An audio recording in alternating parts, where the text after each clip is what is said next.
A 30ª Conferência do Clima da ONU, a COP30, foi vendida como a COP da Verdade, uma promessa de ação real, sabe?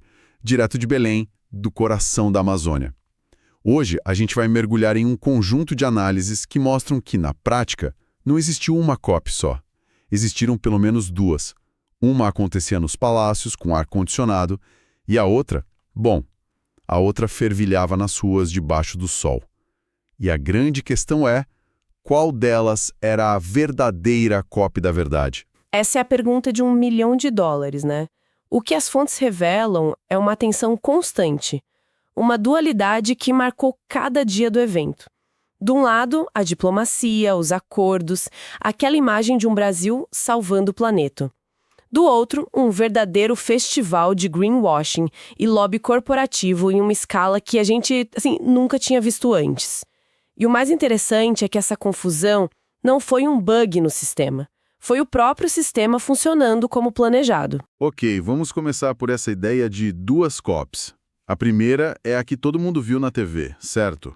A chamada Zona Azul, aquele espaço exclusivo para as delegações de quase 200 países. Exato. Essa era a vitrine. O Brasil querendo se posicionar como um líder climático global, o que faz todo sentido, já que o evento era na Amazônia. Mas, ao mesmo tempo, e em paralelo, acontecia a Cúpula dos Povos. Eram mais de 1.000 organizações de mais de 60 países que criaram um espaço de contraponto. Um contraponto para quê, exatamente? A ideia deles era justamente trazer a tal verdade que o governo prometeu, mas a verdade de quem vive a crise climática na pele todos os dias. E essa verdade não ficou só em palestras e workshops, pelo que eu entendi. Ela transbordou para as ruas de Belém. E, como transbordou, o ponto alto foi a Marcha Mundial pelo Clima. Imagina a cena, 30.000 pessoas, de 65 países diferentes, marchando juntas. Era uma mistura impressionante de culturas e de pautas.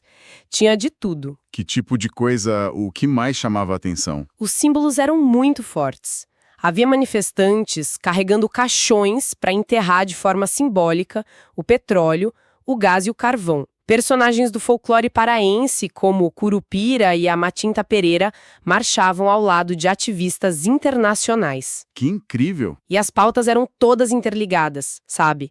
Não se falava só de carbono. Se falava de justiça ambiental, de demarcação de terras indígenas, de direitos humanos. Era a prova de que a crise climática não é só um problema ambiental, é um problema social. E os povos indígenas, qual foi o papel deles nessa mobilização?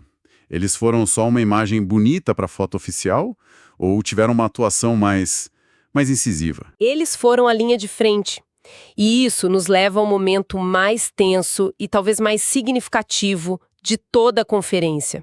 Em um determinado dia, o povo Munduruku simplesmente decidiu bloquear a entrada principal da Zona Azul. Espera aí.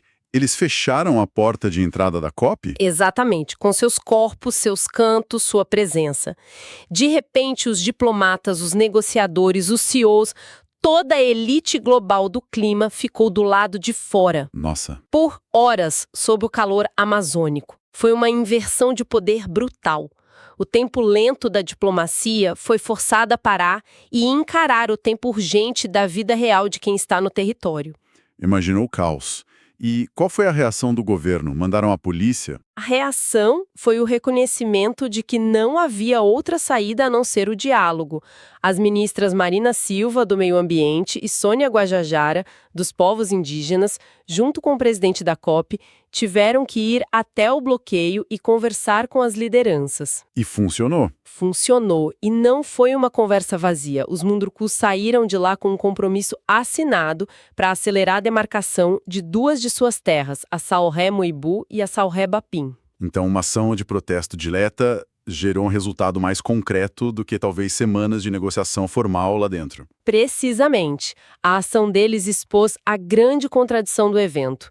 Enquanto lá dentro o discurso era sobre salvar a floresta no futuro, aqui fora a luta era para impedir a destruição da floresta no presente. E como se o destino quisesse dar um recado, a própria Zona Azul, o centro do poder, teve um princípio de incêndio. É sério? Sim. Ninguém se feriu.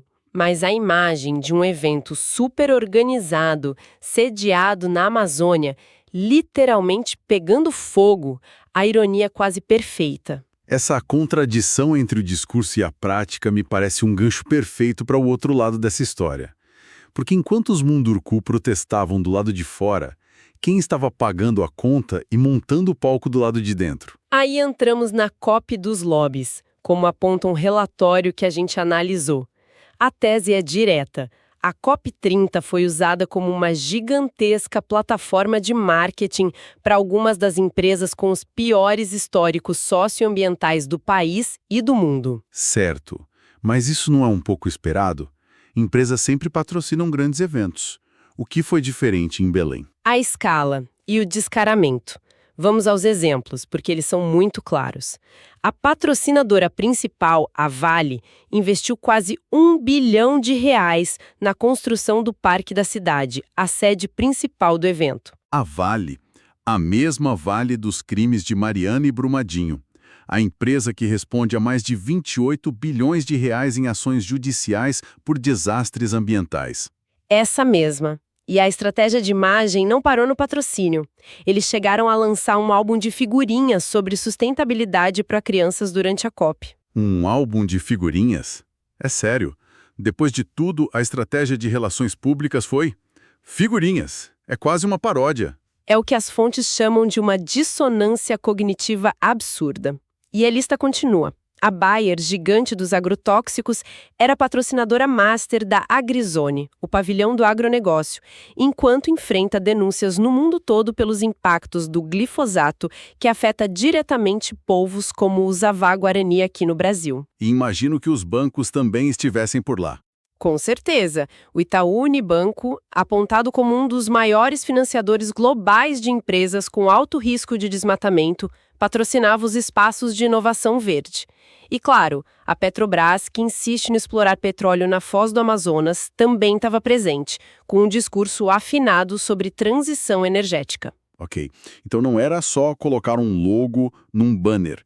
A influência era bem mais profunda. Eles estavam praticamente ditando a pauta em espaços próprios. Exatamente. Não era uma COP, era um arquipélago de eventos paralelos corporativos. A AgriZone foi organizada pela CNA, o maior lobby do agronegócio, e paga pela Bayer. Um outro espaço, a Estação do Desenvolvimento, foi financiada pela MV Infra, uma associação cujo principal objetivo em Brasília é fazer lobby para afrouxar as regras de licenciamento ambiental. É a clássica história da raposa projetando o novo sistema de segurança do galinheiro. A imagem que resume tudo isso talvez seja do ministro da Agricultura da época, anunciando, sem o menor pudor, que despecharia oficialmente de um estande patrocinado pela Bayer. A empresa que a pasta dele deveria, em tese, fiscalizar. Exato. A linha que separa o interesse público do interesse privado não ficou só borrada, ela simplesmente desapareceu. E essa captura do evento, por interesses que vão na contramão do clima, vai além da política e do dinheiro, certo? Uma das análises que recebemos fala de um conflito mais fundamental, uma guerra dos tempos. O que isso quer dizer? É um conceito fascinante para entender o impasse. A ideia é que na COP30, diferentes noções de tempo estavam em colisão direta. Primeiro temos o tempo vivido das comunidades tradicionais. Para eles, a emergência não é uma projeção para 2050. É a enchente que levou a casa ontem. É o rio que está contaminado hoje. É o tempo do agora. E esse tempo se choca com o tempo diplomático, que é o oposto, não é? Lento, burocrático, que fala em metas para a próxima década, sempre empurrando a ação para depois. Exato. E ainda temos um terceiro tempo, o tempo financeiro corporativo. Esse é o tempo da expansão infinita, do lucro trimestral, que não reconhece limites planetários, ele só sabe acelerar. E, por fim, temos o tempo do planeta, que é implacável. O planeta não negocia, ele simplesmente reage e está reagindo agora, com eventos extremos cada vez mais frequentes. A analogia que me vem à cabeça é a de um carro desgovernado. O tempo corporativo está no volante, com o pé no acelerador, focado no velocímetro do lucro. O tempo diplomático está no banco do carona, lendo o manual e sugerindo ajustar o retrovisor em 2030. E os povos indígenas e o tempo do planeta estão amarrados no teto, gritando que tem um abismo logo ali na frente. E o motorista não ouve. É uma ótima imagem. E essa guerra de tempos revela uma guerra ainda mais profunda, que a análise chama de guerra de modos de existir. A pergunta que estava no ar em Belém não era apenas quando agir, mas como vamos nos relacionar com o planeta. O que você quer dizer com modos de existir? É a pergunta fundamental. A floresta é um ser vivo, cheio de entidades e significados, ou é um estoque de carbono que pode ser vendido no mercado? Um rio é um parente, uma entidade com direitos, como defendem muitos povos originários, ou é só uma via logística para escoar soja? E o território é um corpo ancestral, sagrado, ou é uma reserva de minérios e petróleo a ser explorada? Exatamente. E a decisão do governo brasileiro de, às vésperas da COP da Amazônia, autorizar a Petrobras a avançar com os planos de perfuração na foz do Amazonas responde bem qual modo de existir ainda dita as regras. É um modo extrativista, que vê a natureza como um almoxarifado de recursos a serem explorados até exaustão. Diante de todo esse cenário de contradições, dos protestos nas ruas, dos lobbies nos corredores, dessa guerra de visões de mundo, o que de fato foi decidido? Qual foi o resultado prático que saiu no documento final da COP 30? Para muitos, o resultado oficial foi uma grande frustração. O ponto mais crítico é que o texto final não trouxe um compromisso claro para a eliminação progressiva dos combustíveis fósseis.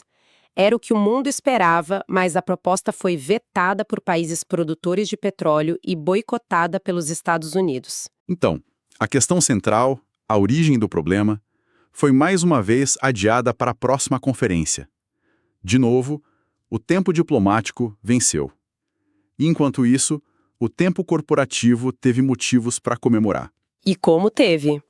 O agronegócio, por exemplo, saiu de lá celebrando um acordo entre 25 países para quadruplicar a produção de etanol.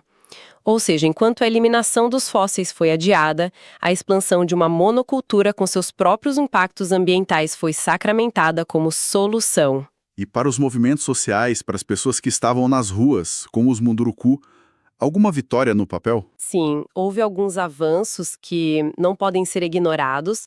Foi criado o chamado Mecanismo de Ação de Belém, que em tese busca garantir uma transição energética justa para os trabalhadores. Foi adotada também uma meta global de adaptação para medir como os países estão se preparando para os impactos inevitáveis.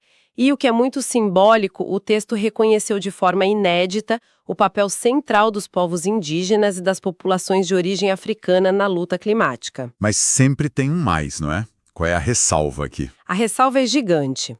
Todas essas vitórias são, em grande parte, simbólicas, porque vêm desacompanhadas do principal: dinheiro para serem implementadas e metas obrigatórias. Isso mostra o limite desse modelo de governança que depende de um consenso que quase nunca é alcançado quando interesses econômicos tão poderosos estão em jogo. O que nos leva a uma interpretação bem provocadora que uma das fontes apresenta sobre o verdadeiro papel de um evento como a COP. A ideia é que a conferência se tornou menos um lugar para resolver a crise e mais um lugar para gerenciar a culpa sobre ela. É uma análise forte, mas que faz muito sentido. A proposta é entender a COP como um grande ritual, uma performance global, onde as elites responsáveis pela crise climática encenam a sua própria absolvição. Certo, vamos desempacotar isso. Como funciona esse gerenciamento da culpa? Pense nisso como um mecanismo psicológico em escala planetária. A devastação gera um mal-estar, uma culpa, que se não for gerenciada, poderia se voltar contra o próprio sistema que a causa.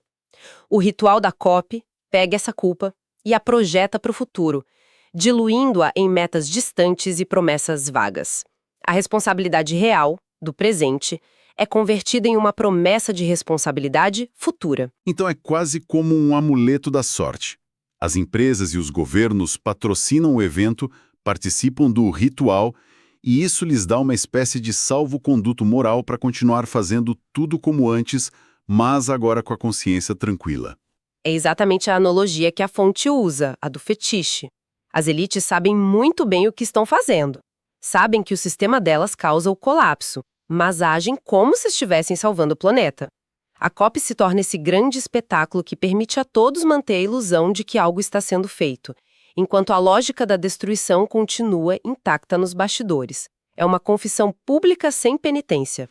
Em resumo, a COP30 em Belém, que prometeu ser a COP da verdade, acabou expondo uma verdade muito inconveniente. A de um evento profundamente dividido e, em grande parte, capturado pelos interesses que deveria regular. A conclusão das análises é essa. A conferência se transformou, para muitos, em um grande balcão de negócios, onde a agenda climática global esteve sob o risco real de ser sequestrada. A distância entre o discurso verde e a prática extrativista, tanto das empresas quanto do próprio governo anfitrião, ficou escancarada. E para fechar, uma das fontes nos deixa com o pensamento do líder indígena Ailton Krenak. Ele nos alerta sobre o risco de estarmos legando um planeta defeituoso para as próximas gerações. A reflexão que fica então é que, ao final dessas 2 semanas intensas em Belém, mais uma vez fica pendente a ideia e fica o desafio para adiar o fim do mundo.